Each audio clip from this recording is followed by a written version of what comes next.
Hello, you're listening to Environmental Soup through the facilities of Trent Radio, or if you're watching this at a later time, I will plan to make this episode on YouTube and Twitch.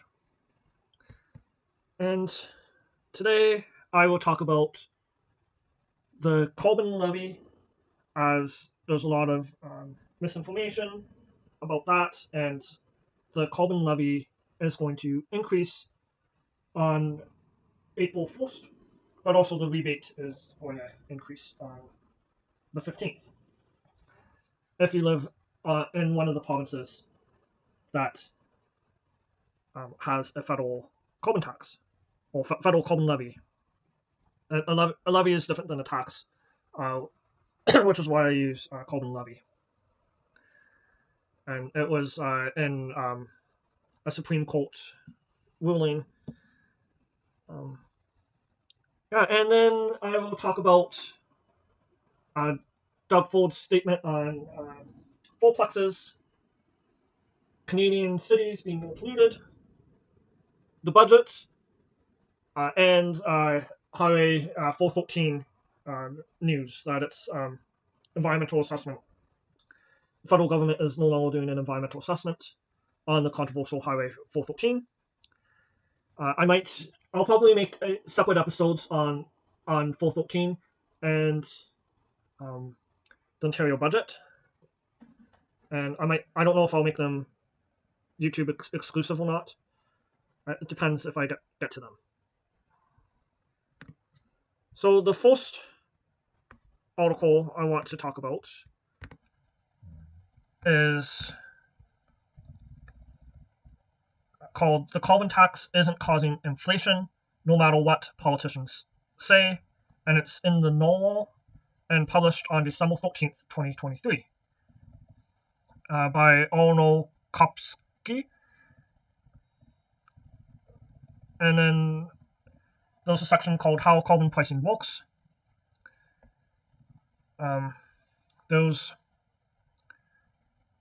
It's 80% of Canadians get more money back from the rebate than the carbon cost, according to the Parliamentary Budget Office. There was some controversy around what the parliamentary budget said in other areas. And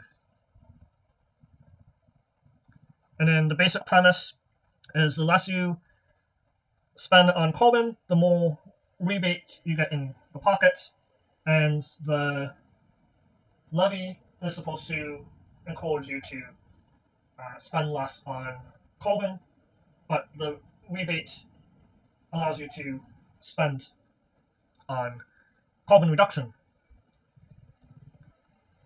So you have a way to offset the cost. Let's see. And then there's a section in the article, what's really causing inflation?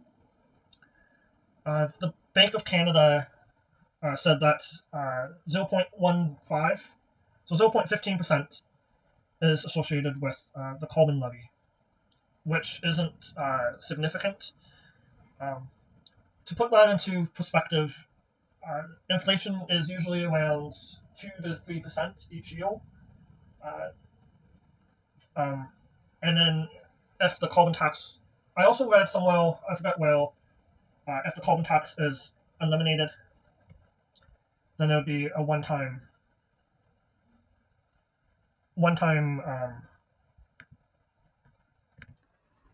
cost. It would only reduce prices one time. So that would be not an effective policy at tackling inflation. There was a war between Russia and Ukraine. When Russia invaded Ukraine, it shut off oil and gas exports, and that increased carbon prices. There was extreme weather. In 2021, the article points out that there was a 39% drop in wheat production, And in the US, 11% rise in the cost of fresh vegetables, 8.9% in food. So that's a huge impact on inflation, not caused by the carbon levy.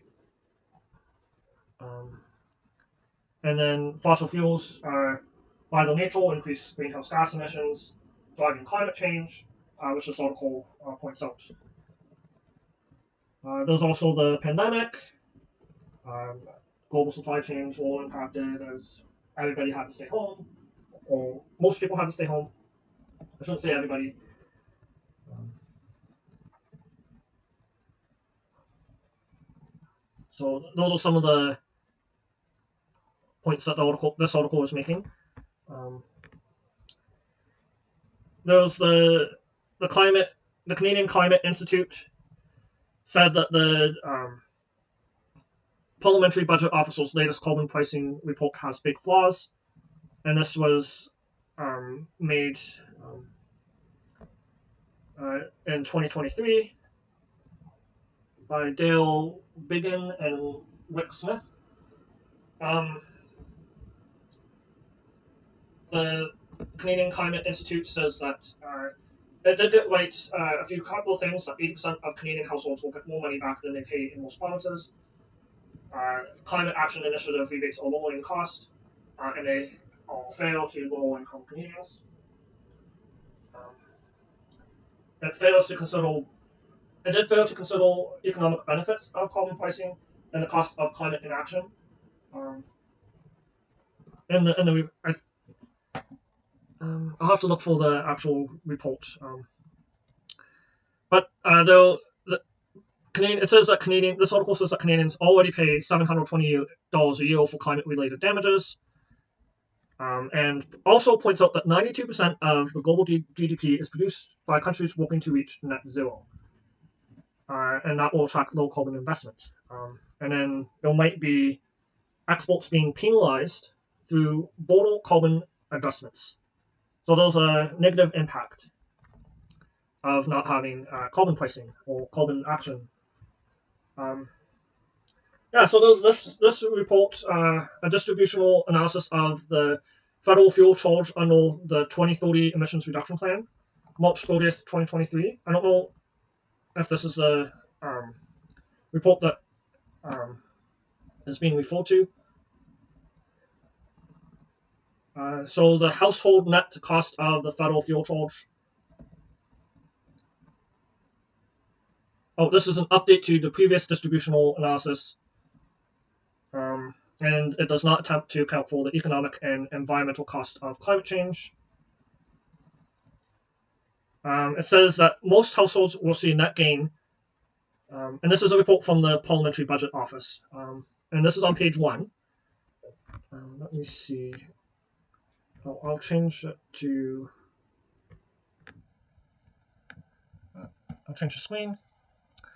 So yeah, most households will see a net gain receiving more rebates from Climate Action Initiative payments than the total amount that they pay in the federal fuel charge, directly and indirectly, and related GST in Alberta, Saskatchewan, Manitoba, Ontario, and Prince Edward Island.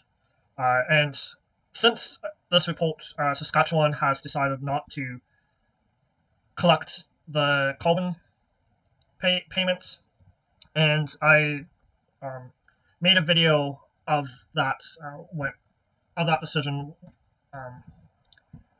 and I believe that they will no longer people in Saskatchewan will no longer receive the rebates.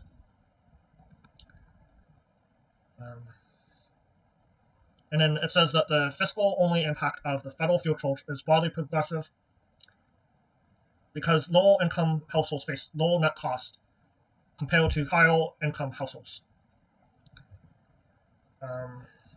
And it gives $170 per ton in 2020-30. The largest net gain is for households in the lowest income quintile in Saskatchewan, which might not be the case now because of the provincial government.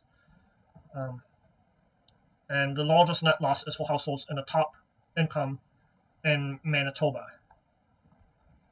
And it's even though it's like 0.12% of disposable income. And then there's a chart household net cost of the federal fuel charge in 2030, and this is 4 years from now, by income quintile, and most of this is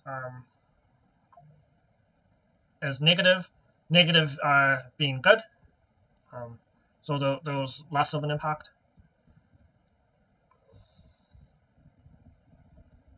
And did I add anything?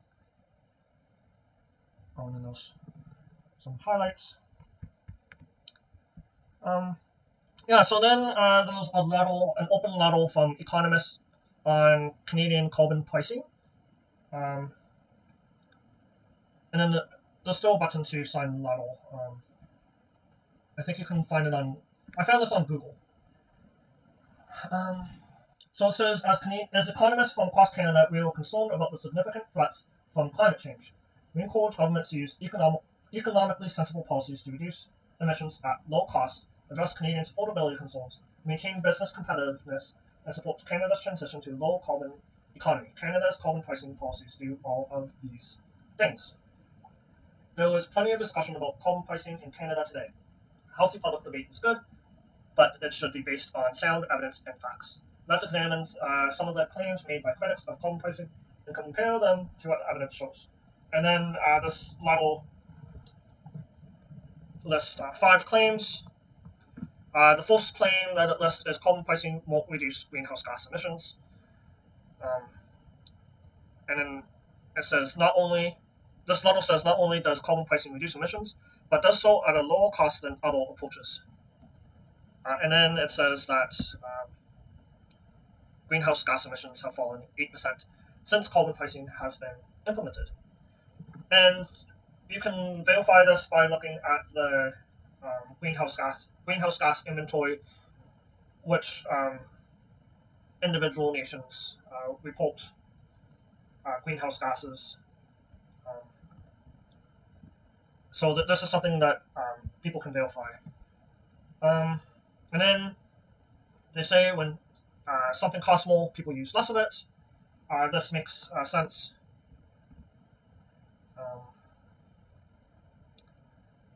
And then there's flexibility to choose ways to reduce carbon footprints.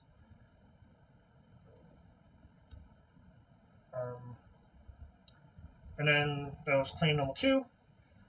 Carbon pricing drives up the cost of living and is a major cause of inflation. That is what people claim. And then they say a negative impact on overall inflation. The Bank of Canada said it's 0.15, which is practically negligible.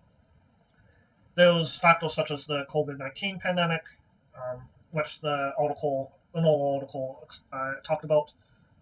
Russia-Ukraine war. And then this letter says 90% of revenues generated are rebated back to households. So it might be 90, it might be 80, but high proportion is going back to households.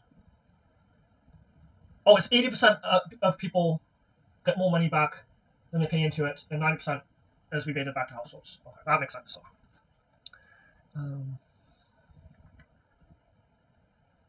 And then there's a claim that it makes little sense to have both the carbon price and rebates. And I followed that as well. So this level says that the carbon pricing works by raising the price of carbon-intensive products, so consumers and businesses are incentivized to adopt lower carbon options, such as, they say, smart thermostats, heat pumps, or hybrid electric vehicles. And then they say giving money back doesn't undermine this goal because people have incentive to reduce emissions. It's just that households come up ahead because it's just based on how much carbon you spend as how much you pay. People that reduce emissions will come up further ahead, it says, but they still get the rebate. As long as people file the income tax, I know that there was an issue with that aspect. That could be a different topic. And then there was another claim: carbon pricing harms Canadian businesses' competitiveness. Um, and then this letter says Canada's carbon pricing scheme is designed to help businesses reduce emissions at low cost while competing in the emerging low carbon economy. Um, so the carbon price is paid only on the last 10 to 20% of emissions. Low emitting firms pay less, while higher emitting firms pay more. So all firms reduce emissions. Um, and then there's adaptation of low carbon technologies so that businesses stay competitive. And then there's another claim: carbon pricing isn't necessary. And then this letter says that Canada could abandon carbon pricing and still hit climate targets by using other types of regulations and subsidies, but it would be more costly to do so. And they point out that most local opponents of carbon pricing are not offering alternative policies to reduce emissions that meet climate goals, or alternatives that reduce emissions. Um, so that's the issue there. So I'm looking at the time because my show is only a half an hour, so I probably will uh, just stick with the carbon pricing for this episode and make a separate episode just on the Ontario budget, urban sprawl, Canadian cities being more polluted than U.S. cities. Um, I do want to mention that the Liberals under Bonnie Crombie have announced that they will not have a carbon tax on fuel.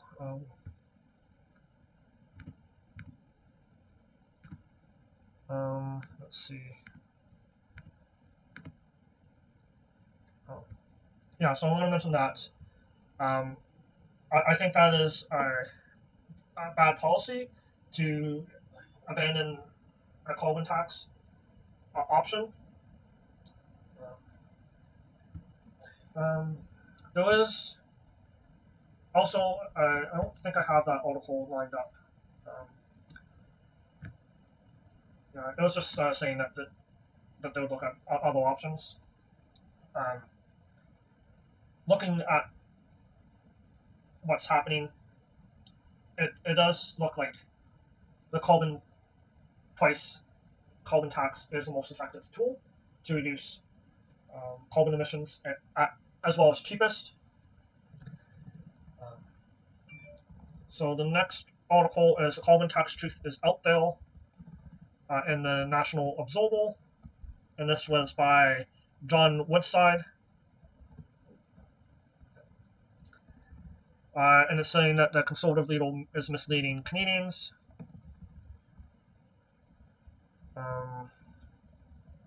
There was cherry picking in the report. And then some of those things have been talked about.